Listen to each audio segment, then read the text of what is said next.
કોડીના મુકામે સમજ કોળી સમાજ તથા કોળી સેના દ્વારા આયોજિત સમૂહ લગ્નમાં મંચ ઉપર ઉપસ્થિત મારા વડીલ શ્રી આજુલા જાફરાબાદના ધારાસભ્ય શ્રી હીરાભાઈ સોલંકી, મંચ ઉપર ઉપસ્થિત કોળી સેનાના પ્રમુખ ભૂરાભાઈ, તેમની ટીમ, મંચ ઉપર ઉપસ્થિત તમામ આગેવાનો, સરપંચો, નગરસેવકો, તાલુકા પંચાયત, જિલ્લા પંચાયત સદસ્યો, તમામ આગેવાનો, જ્યારે આટલી મોટી સંખ્યામાં અને આવા સરસ મજાના સમૂહ લગ્ન થતા હોય ત્યારે ખાસ કરીને આજે જે નવ દંપતીઓએ પ્રભુતામાં પગલાં મૂક્યા છે તેમના જીવનની શુભકામના આપું છું.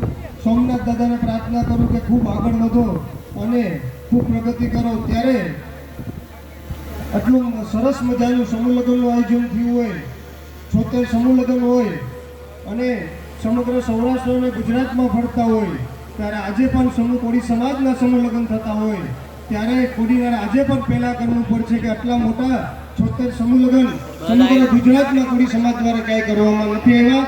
ત્યારે આ ટીમને ખૂબ ખૂબ અભિનંદન આપું છું. આવા સરસ મજાના સમૂહ લગ્ન કરતા રહ્યો, કારણ કે સમૂહ લગ્ન કરવાથી આજે સમાજને બહુ મોટો ફાયદો થયો છે. એક મંડપ દીઠ સમાજને 5-5 લાખ રૂપિયાનો ફાયદો થયો છે. આજે લાખો રૂપિયાનો સમાજનો ફાયદો થયો છે. ત્યારે આ લાખો રૂપિયાનો ફાયદો આ ટીમ કોળી સેના અને સમાજના લોકોની મહેનતથી થયું છે. સમૂહ લગ્ન કરતા હોય ત્યારે ખૂબ મોટી મહેનત લાગતી હોય છે, ઘણા દિવસો લાગતા હોય છે. આમ બેઠા હોય આપણે સરળ લાગે તો ખૂબ ઘણા દિવસોથી મહેનત પછી આ સરસ મજાના સમૂહ લગ્ન થતા હોય ત્યારે ખૂબ ખૂબ અભિનંદન આપું. ખૂબ આગળ વધો, પ્રગતિ કરો. જ્યારે વાત થતી હોય આપણા વડીલ હીરાભાઈ સોલંકી દ્વારા કહેવામાં આવ્યું કે સમાજને આર્થિક રીતે આગળ વધવાની જરૂર છે, ત્યારે ચોક્કસ રીતે સાચી વાત છે. અને સમાજમાં આજે ધીમે ધીમે આપણે આગળ વધી રહ્યા છે, કારણ કે પહેલા સમાજમાં લગ્નો થતા તો પોતે કોઈ સમૂહ લગ્નમાં ન જોડાતું, પણ આપણા પૂર્વજોની મહેનતોના કારણે આજે તમામ લોકો સમૂહ લગ્નમાં જોડાય છે. પહેલા આપણે ગામે ગામ કે ઘરે ઘરે લગ્નો કરતા અને ખર્ચો કરવા માટેની હરીફાઈ કરતા. 1 લાખ રૂપિયાનો ખર્ચો કરે તો એક એના કરતા વધારે ખર્ચો કરે અને ખર્ચો કર્યા પછી જે લોકો છે એ આપણી જમીનો ગીરવી મૂકવી પડતી, વ્યાજે રૂપિયા લેવા પડતા અને કરજોમાં ડૂબી જતા. ત્યારે આજે હું ચોક્કસ રીતે કહીશ કે કોળી સમાજનો સોનાનો સૂરજ આજ ઉગી રહ્યો છે, કારણ કે મારા સમાજમાં આજે સમૂહ લગ્નની હરીફાઈ ચાલુ થઈ છે, વિદ્યાર્થી સન્માનની હરીફાઈ ચાલુ થઈ છે. અને વિદ્યાર્થી સન્માનને સમૂહ લગ્નની હરીફાઈ થતી હોય ત્યારે કોઈની તાકાત નથી કે કોળી સમાજને પહેલા ક્રમ ઉપર આવતા રોકી શકે. કોળી સમાજને જો પહેલા ક્રમ ઉપર આવવું હોય, જે સમાજમાં વધારે શિક્ષણ હશે, એ પહેલા ક્રમ ઉપર હશે.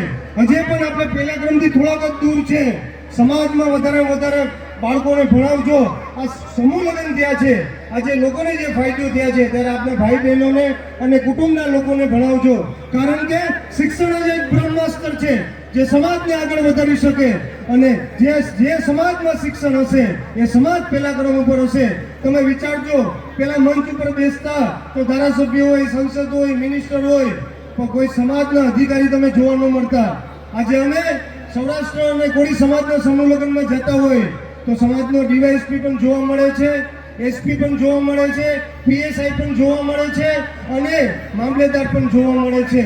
એ સમાજનું શિક્ષણ તરફ પ્રમાણતા વધતું જાય છે. પણ આપણો જે પ્રમાણે વસ્તી છે એ પ્રમાણે શિક્ષણની પ્રમાણતા આપણે આનાથી પણ વધારવી પડશે જો આપણે પહેલા ક્રમ ઉપર આવવું હોય તો. અને મને વિશ્વાસ છે કે જે સમાજ શિક્ષણ તરફ વળ્યું છે ત્યારે આપણે કોઈની તાકાત નથી કે આજે પહેલા ક્રમ ઉપર આવતા રોકી શકે. અને સમાજ છે, સમાજની એકતાની તો વાત કરવાની જરૂર નથી. જો સમાજમાં એકતા ન હોય તો સોમનાથ દાદાના સાનિધ્યમાં 40 વર્ષ પછી આપણા વિમલને ટિકિટ મળી અને બે વાર કોળી સમાજ અને તમામ સમાજને સાથે રહી અને બે વાર ધારાસભ્ય બનાવ્યો છે. આ સમાજની એકતા છે. પહેલા તો સમાજમાં કોઈ સમાજને ઉભે કે બે ત્રણ ભાગ પડી જતા, તો આપણો સમાજ એક થયો છે અને બીજા સમાજને પણ સાથે રાખીને ચાલે છે. એટલે બે વાર ધારાસભ્ય બનવાનો મોકો મળ્યો છે અને સમાજની કાયમી માટે એકતા જાળવી રહેજો, જેનાથી સમાજને કાયમી માટે ફાયદો મળે. અને આપણા વિમલની જરૂર પડે તો અવશ્ય યાદ કરજો. જો મિત્રો હંમેશા એ કોઈ પાર્ટીથી આવતા હોય, કોઈ પોતાની મહેનતથી આવતા હોય, પણ જો સમાજમાં કોઈ પણ રાજનીતિમાં હોય ને, એને સમાજમાં હિંમતવાળો કોઈ વ્યક્તિ હોય તો મિત્રો હિંમત વેચાતું નથી મળતું, અને જન્મથી જે લોકો હિંમત લઈને આવતા હોય એની સાથે હંમેશા સમાજ રહેતો હોય, એ સમાજ હંમેશા આગળ વધતો હોય.